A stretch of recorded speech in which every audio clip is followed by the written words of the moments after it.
नमस्कार सभी बेलियानों, राम राम। मैं मनीराम चौधरी अल्फा एकेडमी के ऑनलाइन डिजिटल प्लेटफॉर्म पर आप सभी का सौहार्दपूर्ण स्वागत व अभिनंदन करता। राजस्थान कला संस्कृति में हम चर्चा कर रहे थे दुर्गों पर, और उसी चर्चा को आगे बढ़ाते हुए एक महत्वपूर्ण दुर्ग रणथंभौर पर चर्चा करेंगे, उसे विस्तार से जानेंगे। क्या है रणथंभौर का इतिहास, महत्व और क्या क्वेश्चन बनता है रणथंभौर से, क्या पूछा जाता है। गत एग्जामों में रणथंभौर से किस प्रकार प्रश्न पूछे गए, तो विद्यार्थियों हेडिंग लगाओ, रणथंभौर दुर्ग।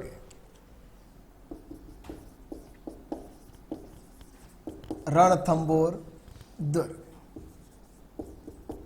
बहुत महत्वपूर्ण है।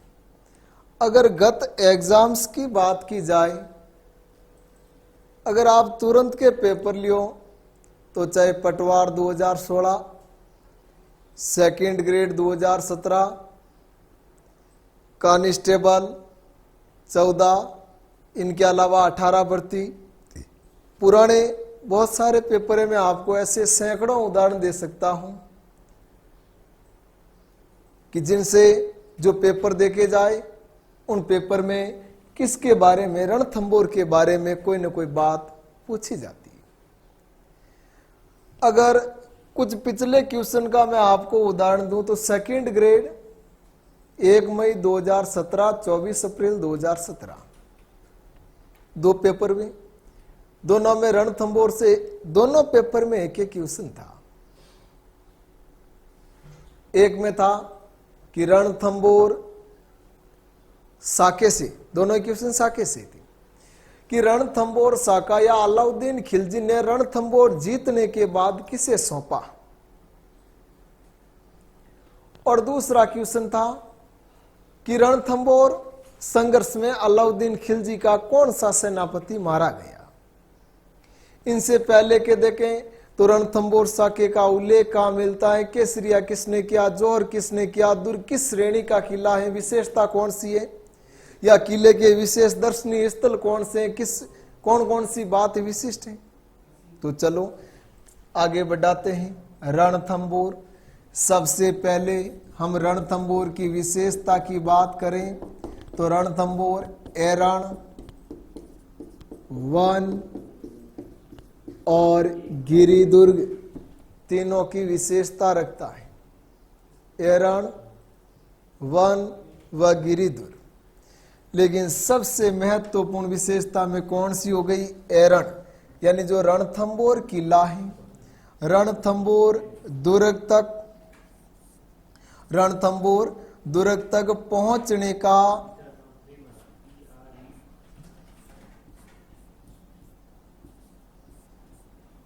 एकमात्र कठिन रास्ता है, एकमात्र कठिन रास्ता है, खाई पत्थर कांटों से युक्त है। और एरण की विशेषता यही है कि ऐसा किला जहां तक पहुंचने का एकमात्र बहुत कठिन रास्ता हो, उस श्रेणी का किला कहलाता है एरण। रणथंभौर तक पहुंचने का रास्ता बहुत कठिन है और रास्ता के बीच, इसी रास्ते के बीच एक छोटा सा दुर्ग और बना हुआ है, यानी ये किला सुरक्षा देता है, किसे, रणथंभौर को सुरक्षा प्रदान करता है। अगर आपको रणथंभौर तक पहुंचना है, अगर आपको रणथंभौर तक पहुंचना तो पहले इस दुर्ग को जीतना होगा। यही किसका रास्ता दे रहा, रणथंभौर का। और इसी दुर्ग का नाम है जाइन दुर्ग। क्या नाम है, जाइन दुर्ग। और जाइन दुर्ग कहलाया किसकी कुंजी, रणथंभौर किले की कुंजी कहलाता है कौन, जाइन।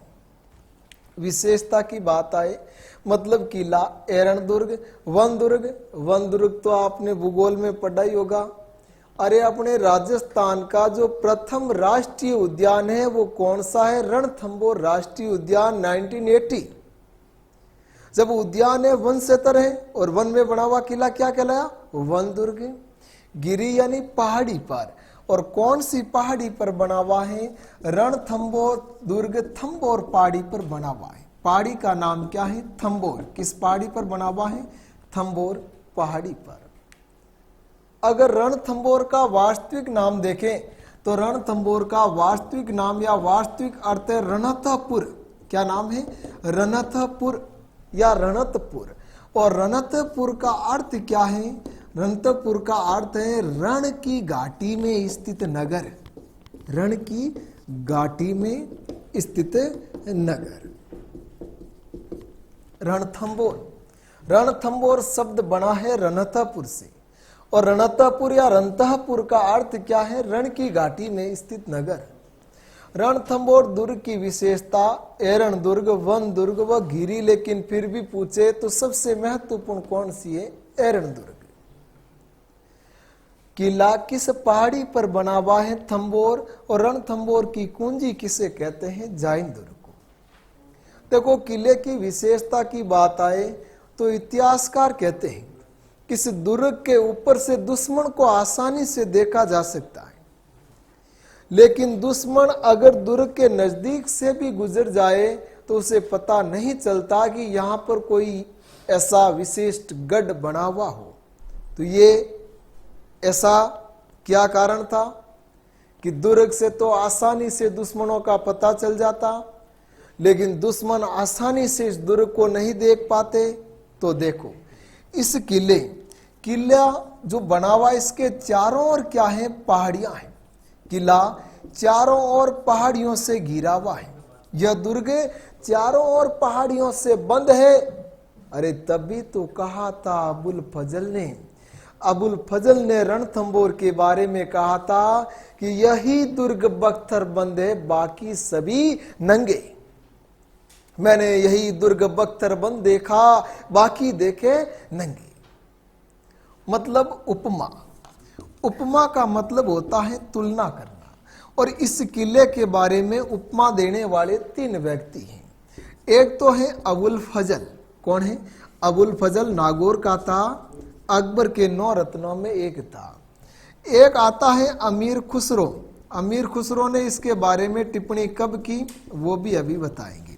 और एक है जलालुद्दीन खिलजी। कौन है? जलालुद्दीन खिलजी। तो देखो, सबसे पहले हम टिप्पणी देखते हैं अबुल फजल की। वैसे ये क्रम नहीं पूछा जाता कि पहले टिप्पणी किसने की, बाद में किसने की, या सबसे बाद में किसने। तो देखो, सबसे पहले तो जलालुद्दीन खिलजी ने दुर्ग के बारे में टिप्पणी की, फिर की अमीर खुसरो ने, फिर अबुल फजल ने, लेकिन क्रम की कोई आवश्यकता नहीं पूछा जाता है।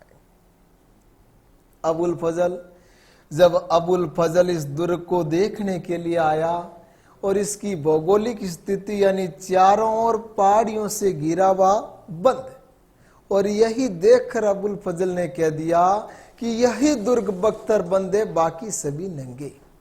बस यही दुर्ग बख्तर बंद है, बाकी सभी नंगे। अमीर खुसरो का कथन उस समय आया जब रणथंबोर साका हुआ था। अलाउद्दीन खिलजी विजयी होता है और केसरिया करते हैं कौन? हमीर। और तभी अमीर खुसरो ने 2 शब्द कह दिए कि हो ही गया आज कुफ्र का गढ़ इस्लाम का घर। आज कुफ्र का गढ़ इस्लाम का घर हो गया। यह अमीर खुसरो ने रणथंबोर साके के समय कहा था जब खिलजी जीत गया। एक शब्द और आपके विचार जो दिमाग में दौड़ रहा है कि ये सब तो किसी और ने कहा, वो अलग है। औरंगजेब ने कहा था आज कुपर का दरवाजा टूट गया, वो जसवंत सिंह प्रथम की मृत्यु पर कहा था, जोधपुर के शासक जसवंत सिंह प्रथम। कुपर का शाब्दिक अर्थ होता है धर्म विरोधी, और आज कुपर का गढ़ इस्लाम का घर हो गया। ये किन के बारे में? रणथंबोर के बारे में कहा किसने? अमीर खुसरो ने। कब? जब साका हुआ, अमीर ने केसरिया किया और खिलजी विजय हुआ। जलालुद्दीन खिलजी, अमीर देव जलालुद्दीन अलाउद्दीन का चाचा था, दिल्ली का शासक था उस समय। खूब प्रयास किया था रणथंबोर को जीतने का। साथियों, एक बात ध्यान रखना, गढ़ जीतना कोई आसान काम नहीं था, और गढ़ जीते जाने के दो ही कारण होते थे। या तो देखो, जब जब गढ़ दुश्मनों के अधीन हुए तब तब दो ही बात निकल कर आई, या तो गढ़ में गदार हुआ या गढ़ में समाप्त हुई रसद सामग्री किले में, या तो विश्वासघाती हो जाता या खाने पीने की रसद सामग्री समाप्त हो जाती, तभी आक्रांता किले पर अधिकार कर पाता। बाकी किले बहुत मजबूत सामरिक दृष्टि से बने होते थे कि आसानी से जीत पाना एक मुश्किल बात थी। तो देखो, जलालुद्दीन खिलजी इस दुर्ग को जीतने के लिए आया, लंबे समय तक डेरा डाल के बैठा रहा, लेकिन जब उसे सफलता नजर ना आई, और उसी समय शासक भी कौन थे, हमीरदेव चौहान, जब उसे सफलता नजर ना आई तो बिन जीते ही रणथंबोर दिल्ली चल दिया। कौन? जलालुद्दीन खिलजी। जब बिन जीते रणथंबोर दिल्ली रवाना हुआ जलालुद्दीन, तो उसके सेनापति ने पूछ लिया, अरे आज नहीं जीत पाए रणथंबोर, कल कैसे संभाल पाओगे दिल्ली? तो जलालुद्दीन ने अपनी हार का कारण छुपाने के लिए कहा, अरे ना मैं ऐसे 10 दुर्ग एक बाल बराबर को नहीं समझू, मैं ऐसे 10 किले एक बाल बराबर ना समझू। किन के बारे में? रणथंबोर के बारे में। किसने कहा? जलालुद्दीन खिलजी। विद्यार्थियों, ये बातें बहुत महत्वपूर्ण है। ये उक्तियां बार बार पूछी गई कि यही दुर्ग बख्तर बंदे, बाकी सभी नंगे। बताइए किसके बारे में ये उक्ति प्रचलित है, या किस दुर्ग के बारे में किसने कहा? तो देखो, अबुल फजल ने क्या कहा था कि यही दुर्ग बख्तर बंद हैं, बाकी सभी नंगे। तो अमीर खुसरो ने कहा, आज कुफ्र का गढ़ इस्लाम का घर हुआ।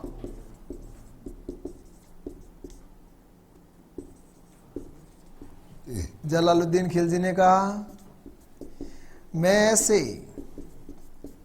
10 दुर्ग एक बाल बराबर ना समझता।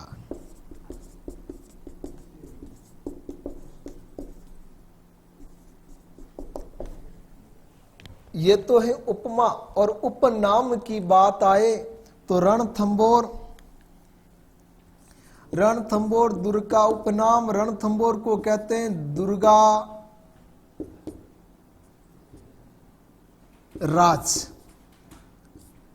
राज या दुर्गापति, दुर्गों में दुर्गा राज। तो रणथंबोर का उपनाम तो है दुर्गा राज। एक बार पुनः ध्यान दे लियो यहां तक। विशेषता में एरण, वन और गिरी दुर्ग। रणथंबोर की कुंजी जाइन, किस पहाड़ी पर बना हुआ थंबोर, वास्तविक या किस शब्द से रणथंबोर बना, रणथपुर या रणथपुर का शाब्दिक अर्थ है रण की घाटी में स्थित नगर। उपमा यानी तुलना करना, उनके बारे में कुछ कहना। अबुल फजल ने कहा कि यह दुर्ग बख्तर बंदे, बाकी सभी नंगे। अमीर खुसरो ने साके के बाद अलाउद्दीन खिलजी के समय 11 जुलाई 1301 कि आज कुफ्र का गढ़ इस्लाम का घर हो गया, आज कुफ्र का दरवाजा टूट गया। यह औरंगजेब ने जसवंत सिंह प्रथम की मृत्यु पर कहा था। जलालुद्दीन खिलजी ने कहा कि मैं ऐसे 10 किले एक बाल बराबर को नहीं समझू। चलो जल्दी ये इतना प्रिंट करो।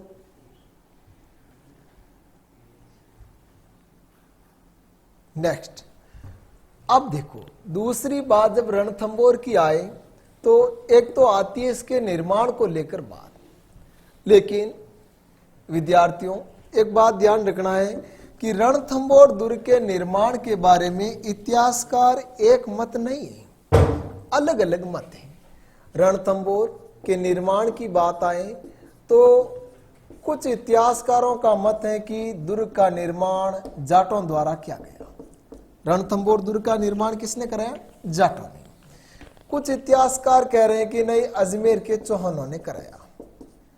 कुछ इतिहासकार कह रहे हैं चौहानों द्वारा, तो कुछ इतिहासकार कह रहे हैं कि 944 ईस्वी में एक शासक हुआ जिसका नाम था रणथंभ देव। क्या नाम था? रणथंभदेव ने कौन सा दुर्ग बनाया? रणथंभौर। तो इसके निर्माण के बारे में एक मत नहीं है, या तो निर्माण चौहानों द्वारा या जाटों द्वारा या मान लियो रणथंभदेव। उसके बाद देखो दुर्ग का प्रवेश द्वार बहुत महत्वपूर्ण बात है, नाम से बहुत महत्वपूर्ण है। किले का जो प्रवेश द्वार है उस द्वार का नाम क्या है? रणथंभौर दुर्ग के प्रवेश द्वार का नाम है नौलखा दरवाजा। नौलखा दरवाजा बहुत बार पूछा गया है। किले के प्रवेश द्वार का नाम नौलखा दरवाजा। अब ये बहुत बार क्यों पूछा गया? क्योंकि नौलखा नाम से मिलते जुलते 4-5 शब्दावली और हैं, सुन लियो तो वो भी। नौलखा दरवाजा तो रणथंभौर दुर्ग का प्रवेश द्वार।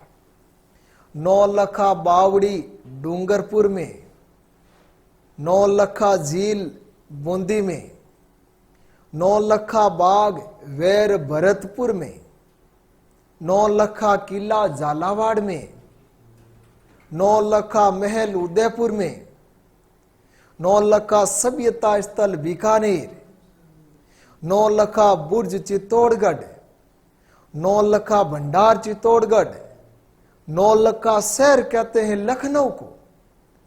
बहुत सारी बातें हैं, इसीलिए यह महत्वपूर्ण है। अगर आपको पूछे कि नौलखा दरवाजा तो रणथंभौर दुर्ग का प्रवेश द्वार। इनके अलावा देखो रणथंभौर दुर्ग के अन्य दर्शनीय स्थल, तो दर्शनीय स्थल में किले के बाहर, दुर्ग के बाहर पूर्व की ओर जोगी महल स्थित है। कौन सा महल है? जोगी महल। वन रक्षक एग्जाम 2014-15 का जो पेपर हुआ था उसमें पूछा था जोगी महल का। तो दुर्ग के बाहर जोगी महल स्थित है।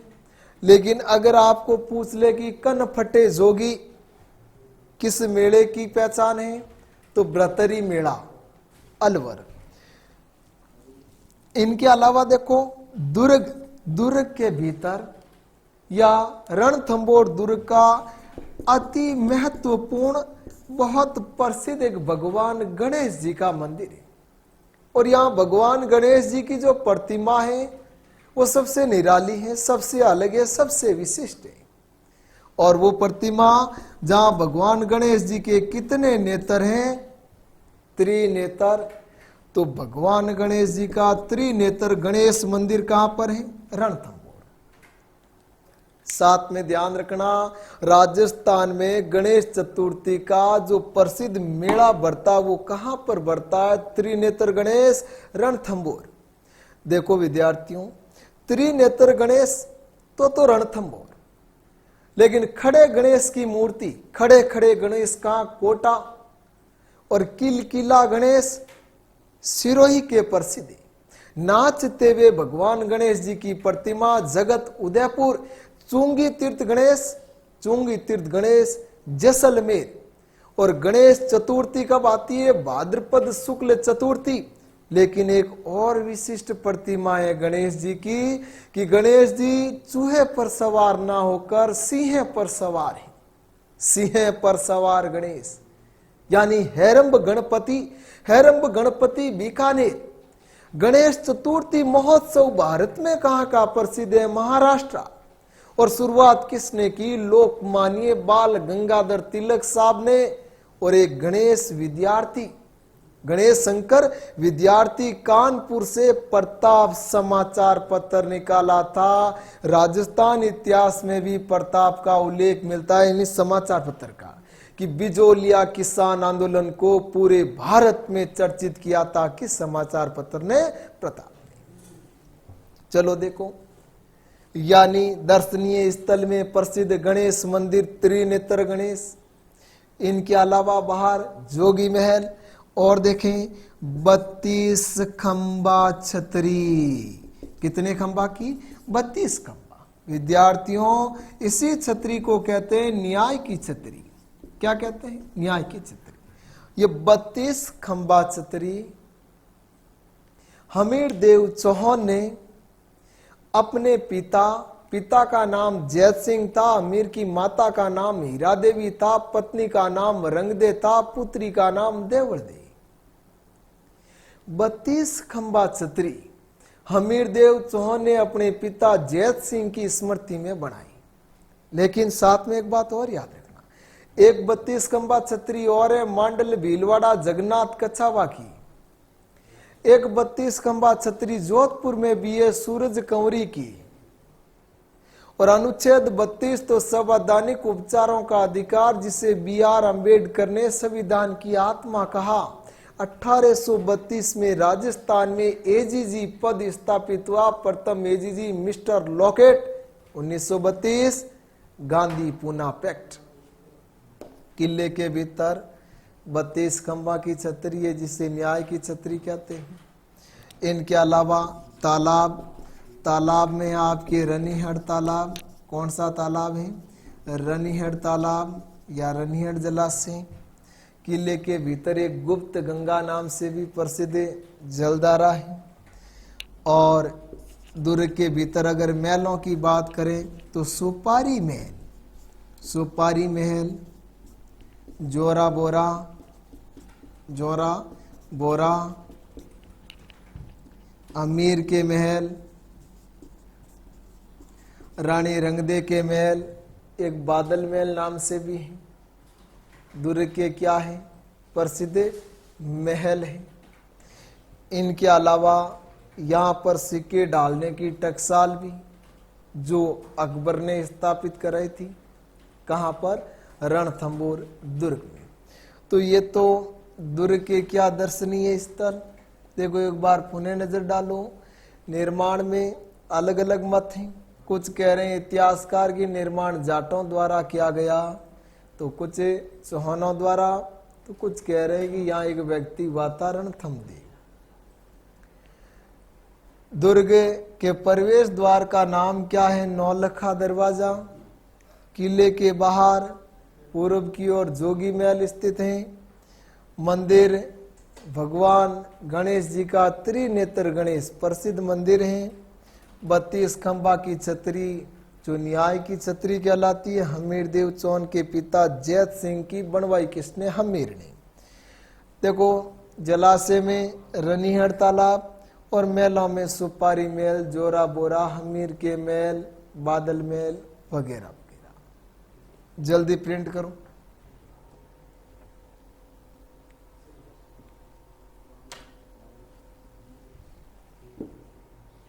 चलो नेक्स्ट देखो।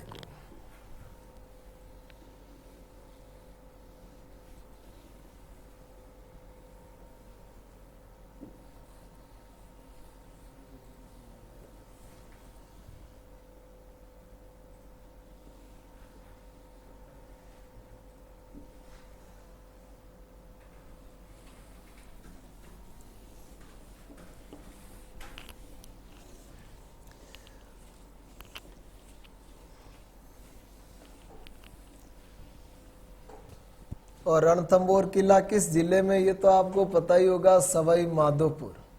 जिला कौन सा है? सवाई माधोपुर। ये तो बात थी दुर्ग के निर्माण, दुर्ग की उपमा, दुर्ग की विशेषता और दुर्ग के दर्शनीय स्थल। अब बात करते हैं दुर्ग के ऐतिहासिक घटनाक्रम या तथ्यों की। रणथंभौर दुर्ग किस शाखा से जुड़ा हुआ था? चौहान। और ये चौहान शाखा कहाँ की? अजमेर के पृथ्वीराज चौहान तृतीय। अजमेर के पृथ्वीराज चौहान तृतीय का पुत्र गोविंदराज ने। गोविंदराज ने यहाँ पर कब? 1194 ईस्वी में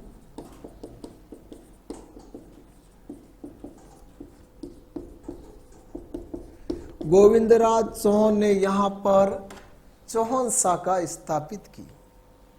गोविंदराज के बाद बहुत सारे 5-7 शासक हुए, लेकिन ध्यान रखना है रणथंभौर चौहान वंश से अगर क्वेश्चन पूछा जाए तो एक तो गोविंदराज, और गोविंदराज के बाद नाम आता है हमीरदेव चौहान। बहुत महत्वपूर्ण है हमीरदेव चौहान। देखो अमीर देव चौहान तो रणथंभौर में, और राणा हमीर, राणा कहाँ के शासक? राणा मेवाड़ के। तो राणा हमीर आ जाए तो कहां पर होंगे? मेवाड़। हमीर देव चौहान रणथंभौर का सबसे पराक्रमी वीर योद्धा, या रणथंभौर चौहान वंश का अंतिम शासक कौन था? हमीर देव चौहान। हमीर देव चौहान के इतिहास की जानकारी हमीरहट, हमीरासो, हमीरायण, हमीराछाड़ा, हमीर देवरी चौपाई, हमीर महाकाव्य, इन सभी पुस्तकों में मिलती है। अगर उनमें देखें तो विशिष्ट जैसे हमीर महाकाव्य,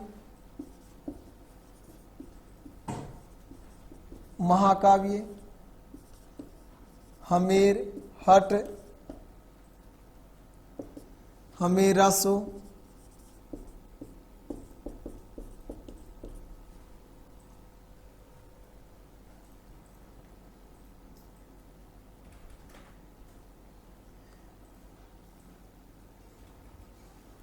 हमीरायण, और भी पुस्तकें हैं जैसे हमीराछाड़ा, हमीर देवरी चौपाई, अलग अलग। अमीर महाकाव्य, देखो महाकाव्य कब लिखेंगे? महाकाव्य जब लिखेंगे तब अपने नयन क्या होंगे? तैयार। और उसी से लॉजिक याद रख लेना, लॉजिक से महाकाव्य किसने लिखा? नयन चंद्र सूरी ने। नयन चंद्र सूरी। महाकाव्य की रचना कब होगी? जब नैना तैयार होंगे, ठीक होंगे। हमीरहट, अरे हमीर बड़े हटीले थे, और इतिहास में अगर आपको क्वेश्चन पूछ लेना कि कौन सा शासक अपने हट के लिए प्रसिद्ध था, तो हमीर बड़े हट थे कि चांद तारे तोड़ लाऊं मैं रणथंभौर के लिए। रणथंभौर के लिए क्या? चांद तारे। चांद तारों से याद रख लेना चंद्रशेखर। रणथंभौर की शिखर पर क्या लगा दूं? चंद्र। हमीर बड़े हटीले थे, हमीरहट किसने लिखा? चंद्रशेखर ने। हमीरासो जोधराज या सारंगधर। और हमीरायण लिखा था पद्मनाभ ने। किसने लिखा? पद्मनाभ ने। चलो, यानी ये तो पुस्तकें हमीर के इतिहास की जानकारी बताती हैं। हमीर एक वीर पराक्रमी योद्धा हुआ जिन्होंने अपनी ताकत से साम्राज्य की सीमाएं उत्तर में दिल्ली तक स्पर्श करने लगी।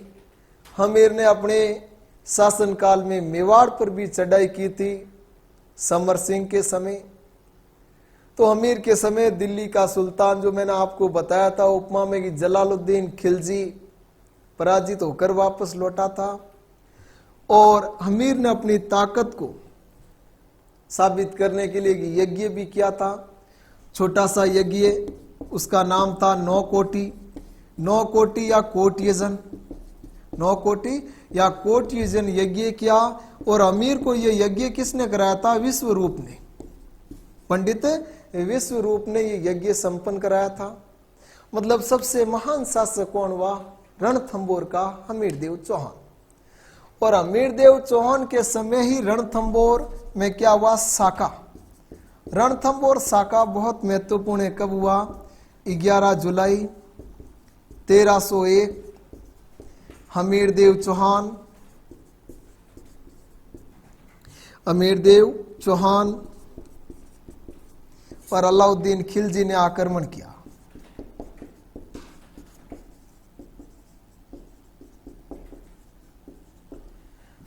देखो, एक बार पुनः बता देता हूं, अगर आपको पूछ ले इतिहास में हट के लिए प्रसिद्ध कौन था, तो हमीर देव चौहान।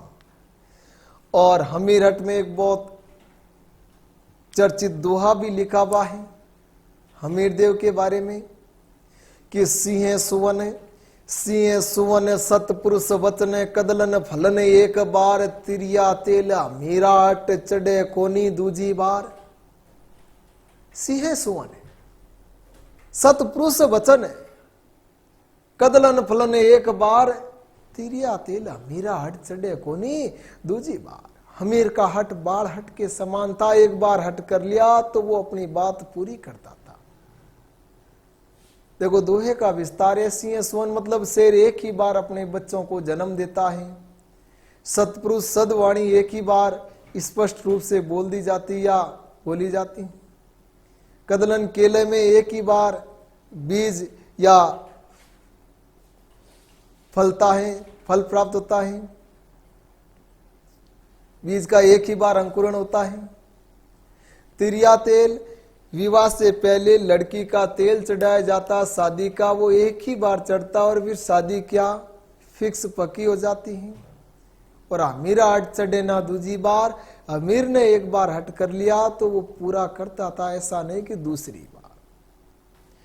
तो देखो हमीर देव चौहान पर बहुत महत्वपूर्ण रणथंभौर शाखा 11 जुलाई 1301। रणथंभौर शाखा राजस्थान का प्रथम शाखा था। शाखा मैंने चित्तौड़गढ़ दुर्ग में पूरी विस्तार से बात बताई कि शाखे का अर्थ क्या होता है। केसरिया प्लस जोहर, और केसरिया जोहर को भी अलग अलग, केसरिया कब किया जाता है, जोहर कब किया जाता है, या उसकी परिभाषा क्या है। तो रणथंभौर शाखा 11 जुलाई 1301 हमीर देव चौहान पर अलाउद्दीन खिलजी ने आक्रमण किया। और आक्रमण क्यों किया, क्या कारण था। तो देखो आक्रमण का कारण था दो व्यक्ति, एक का नाम था मोहम्मद शाह और दूसरे का नाम था केबरू। मोहम्मद शाह और केबरू को शरण दी किसने, मोहम्मद शाह व केबरू को शरण दी थी हमीर देव चौहान ने। आक्रमण का कारण मोहम्मद शाह व केबरू था। और मोहम्मद शाह व केबरू किन के विद्रोही थे, मोहम्मद शाह व केबरू अलाउद्दीन खिलजी के विद्रोही थे। किन के विद्रोही थे, अलाउद्दीन खिलजी के विद्रोही थे।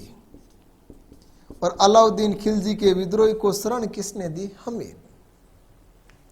अब ये विद्रोही कैसे हुए, इतिहासकार दो अलग अलग मत बताते हैं।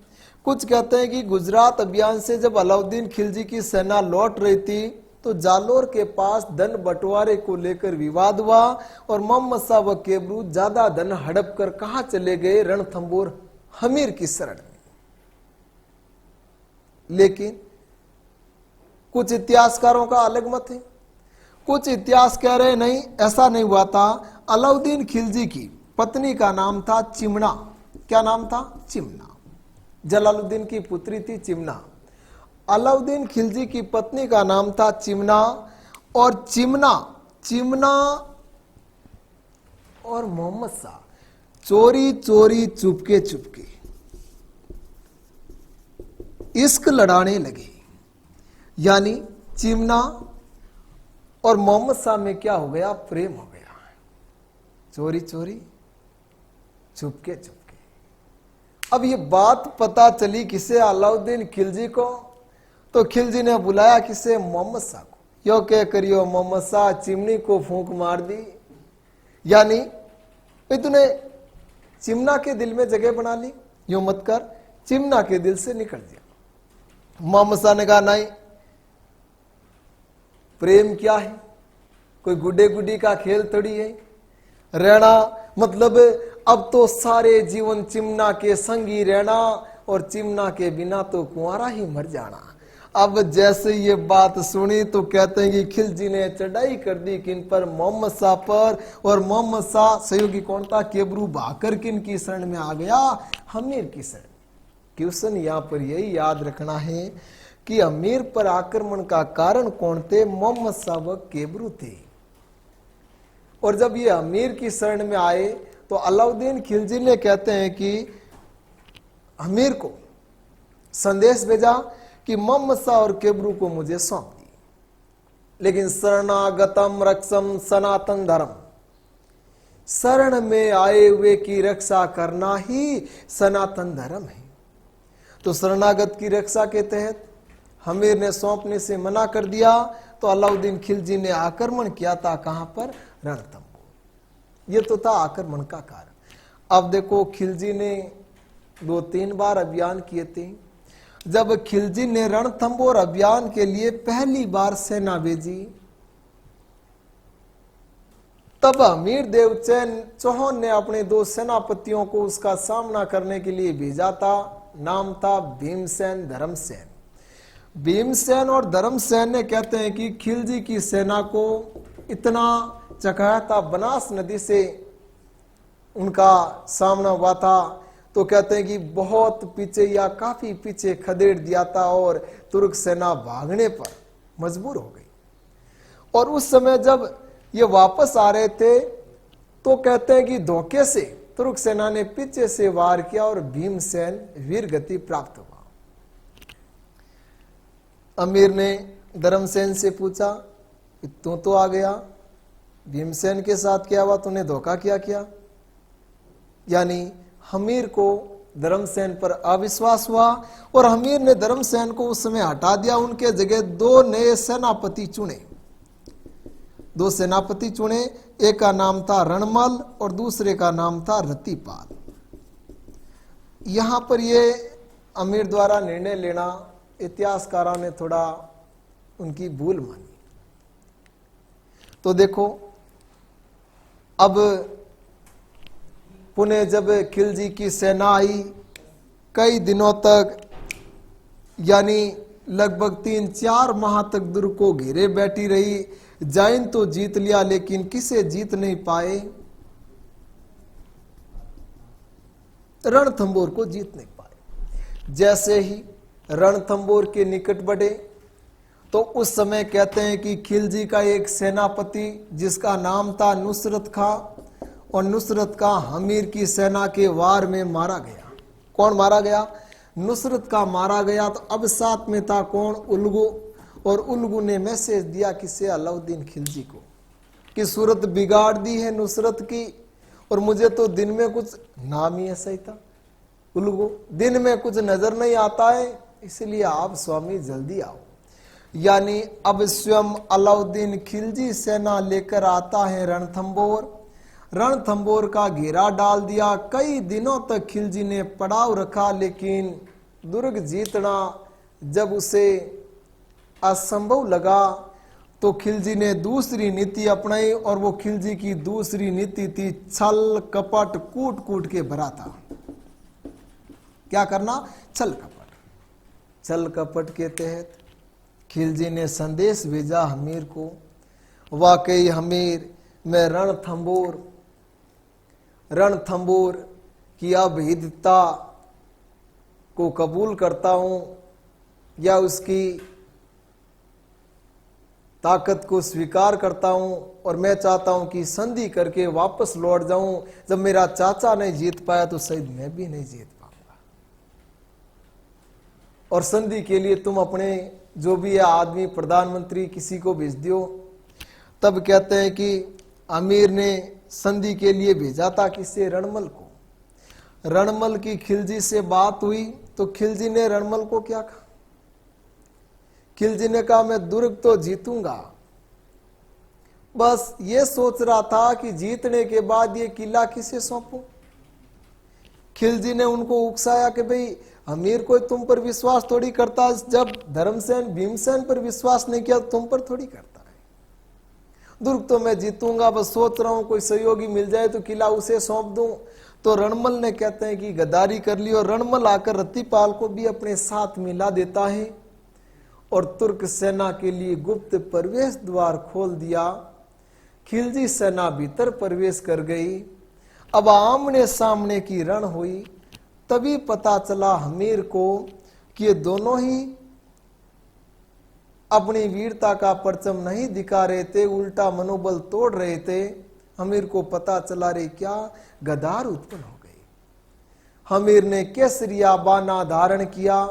केसरिया बाना धारण करके भूखे सिंह के समान टूट पड़े दुश्मनों पर कौन? हमीर। जितना हो सके अपने दुश्मनों का विनाश कर स्वयं को वीर गति प्राप्त किया। जैसे ही केसरिया की खबर पहुंची महलों में, तो जोहर की तैयारियां हुई और जल्दबाजी में जोहर व्रत जल जोहर के रूप में धारण करना पड़ा। कहते हैं कि जोहर किया अमीर की पत्नी रानी रंगदे, रानी रंगदे और उसकी पुत्री का नाम था देवलदे। रंगदे व देवलदे ने जल जोहर किया। ये राजस्थान इतिहास का एकमात्र जल जोहर था। इस प्रकार ये साका संपूर्ण हुआ। अब कहते हैं कि युद्ध में मोहम्मद शाह और केबरू किन के सहयोग में, अमीर के सहयोग में किन के खिलाफ लड़ रहे थे? अलाउद्दीन खिलजी के खिलाफ। तो मोहम्मद शाह को घायल अवस्था में गिरफ्तार किया अलाउद्दीन खिलजी ने और मोहम्मद शाह से बात की, अगर मोहम्मद शाह मैं तेरा इलाज करवा दूं, ठीक करा दूं, तो मुझे बता, तू अपनी गलती कबूल करके मेरे लिए अच्छा काम करेगा या क्या करेगा? तो मोहम्मद शाह ने कहा एक बार मुझे तुम थोड़ा ठीक तो करा, उपचार तो करा। मैं सबसे पहले तेरी गर्दन काटूंगा, फिर चिमनी को लेके आऊंगा और उसके बाद अमीर के किसी वंशज को शासक बनाऊंगा। खिलजी ने कहा रे काश ये विचार मेरे प्रति होते तो शायद मैं तुझे जीवित छोड़ देता। चलो हाथी से कुचला दो। और हाथी से कुचलवा दिया किसे? मोहम्मद शाह को। अब भागे कौन? रणमल रतिपाल, ये सेरा लेवे के उत्तराधिकारी बना दो। तो कहते हैं कि अमीर ने दोनों को मरवा दिया। कार्य जब तुम तुम्हारे स्वामी के नहीं हुए तो मेरे क्या होंगे? तुम्हारे स्वामी के नहीं हुए तो मेरे क्या होंगे? यानी रणमल रतिपाल को मरवा दिया। खिलजी विजयी हुआ और अलाउद्दीन खिलजी विजय के बाद दुर्ग किसे सौंपता है? विजय के बाद दुर्ग सौंपा था उल्गू खां को। विजय के बाद दुर्ग किसे सौंपा? विजय के बाद उल्गू खां को रणथंबोर सौंपा। और इस साके में उपस्थित इतिहासकार कौन था? अमीर खुसरो। इस साके में उपस्थित इतिहासकार कौन था? अमीर खुसरो ने इस साके का आंखों देखा घटना का उल्लेख पुस्तक खजाइन उल फतू में किया। अमीर खुसरो दूसरी उपाधि तोताए हिंद, तबले व सितार का आविष्कारक माना जाता है। अमीर खुसरो के गुरु थे निजामुद्दीन औलिया की मृत्यु की खबर सुनकर उसी दिन उसके भी प्राण निकल चुके थे। अमीर खुसरो की रचनाओं में तुगलकनामा, आशिकी, नूह विपर, खजाइन उल फतू, मिफ्ता उल फतू, ये रचनाएं किनकी है? अमीर खुसरो की। और रणथंबोर साका के साथ ही हमीरदेव चौहान या रणथंबोर चौहान साका का भी क्या हुआ? अंत। उसके बाद इस दुर्ग पर कभी आमेर यानी जयपुर आमेर और कभी हाड़ौती यानी कोटा बूंदी, इन दोनों के मध्य अधिकार को लेकर विवाद होता रहा। यानी उसके बाद रणथंबोर पर कभी आमेर के शासकों का तो कभी मेवाड़ का और कभी हाड़ौती के शासकों का आधिपत्य रहा। बूंदी के शासक जिसके अधीन दुर्ग था दुर्गपति सुरजन हाड़ा ने आमेर के भगवंत दास के कहने पर या उनके नेतृत्व में 1569 में अकबर की अधीनता स्वीकार की। कहां? रणथंबोर में। तो ये तो अपना कौन सा दुर्ग था? रणथंबोर। बहुत महत्वपूर्ण किला इतिहास व संस्कृति के हिसाब से और भूगोल के हिसाब से भी। तो जल्दी ये प्रिंट कर लियो। और रणथंबोर इति सिद्धम।